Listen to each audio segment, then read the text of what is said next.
Hey guys, Eric with Stochastic back, and this week I want to talk about choices. Are you offering your customers too many? And you might say, what do you mean, Eric? We have to offer our customer lots of options. If we don't ask them, they won't buy. That's always the line you hear. But while I agree with that on a certain level, if you don't ask, they won't buy. You don't have to offer them everything in the kitchen sink because there's a lot of psychology behind choice. Let's dig into it and show you why offering your customer less choices will probably result in you selling more units and making customers even happier.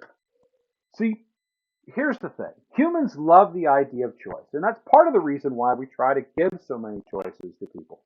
We love the idea that we're in control. We love the idea that we get to pick all of the things going on in our life. Here's the thing.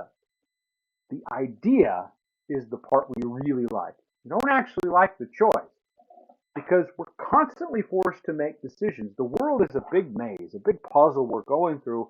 And right now, more than at any point in human history, we are constantly making decisions. And frankly, it's burning people out.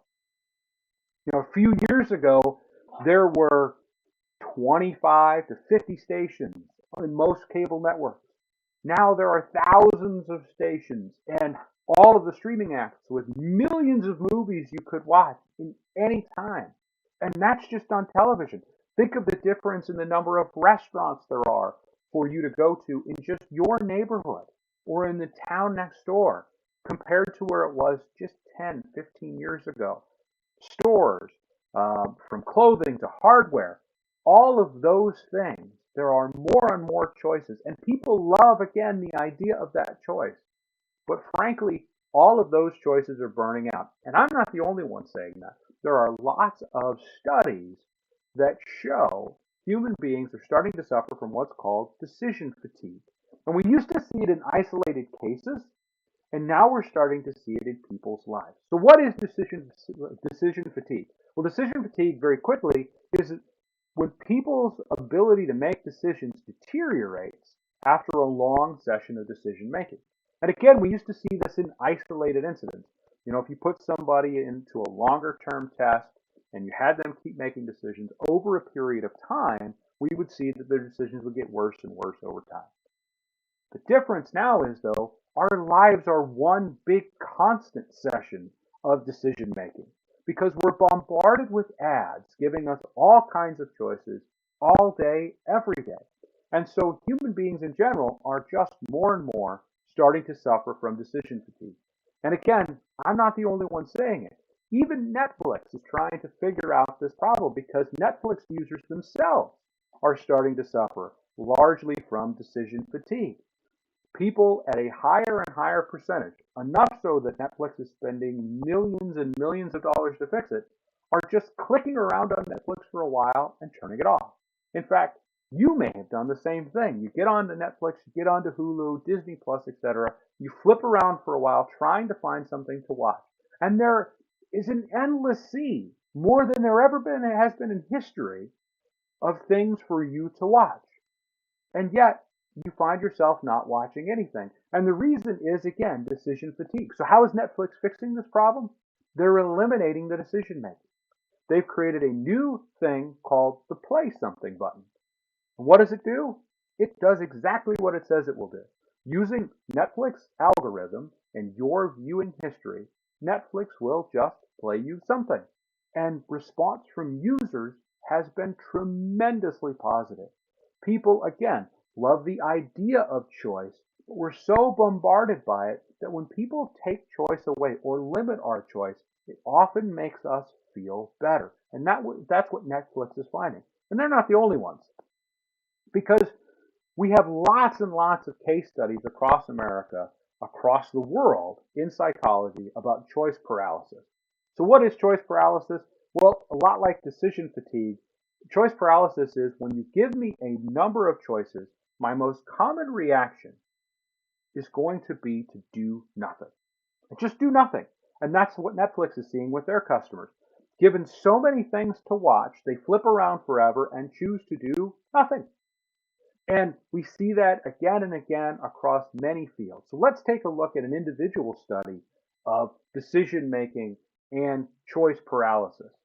And this is all about jam. This study was done in the early 2000s, and the case study was real simple. In a supermarket, they set up a 24 jam display. And when customers passed by, if they were to try a sample of jam, they'd be given a dollar off coupon to purchase one of the jam. The second run of the study, they did the same thing, except instead of 24 kinds of jam, they were just 6. And there's some interesting things you can get out of this study.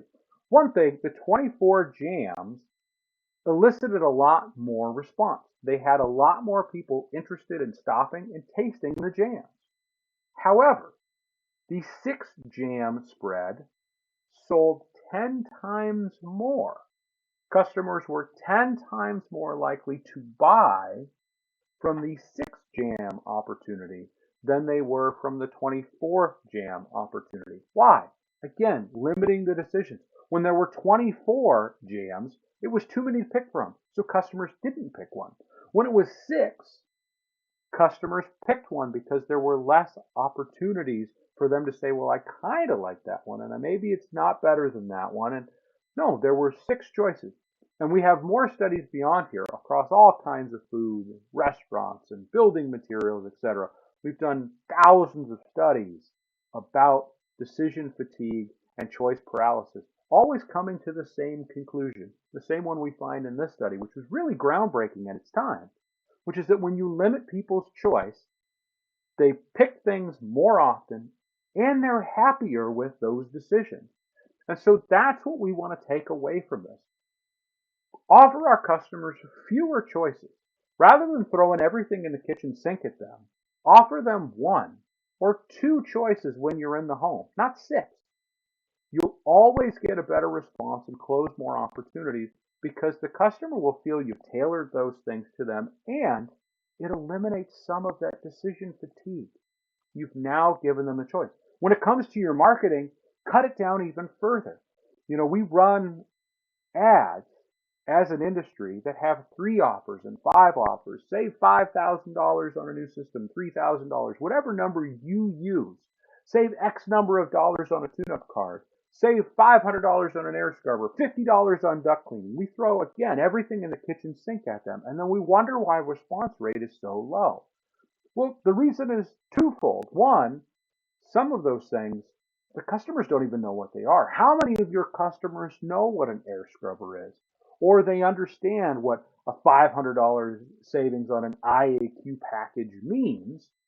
And 2, because again, we've given them too many decisions or too many choices so they don't make a decision. So don't get your hands tied and leave your customers in a state of choice paralysis. Offer them a singular choice on an ad, and you'll find again, you'll get better response and you'll close more opportunities. Hey, I'm Eric with Stochastic. I'd like to take a look at your marketing. So pick up that phone, give me a call today, and I'll take a look at your ads and show you how you can more effectively advertise to your customers and help them get through the decision-making process without having choice paralysis. Again, I'm Eric with Stochastic. Thank you so much. I'll talk to you later.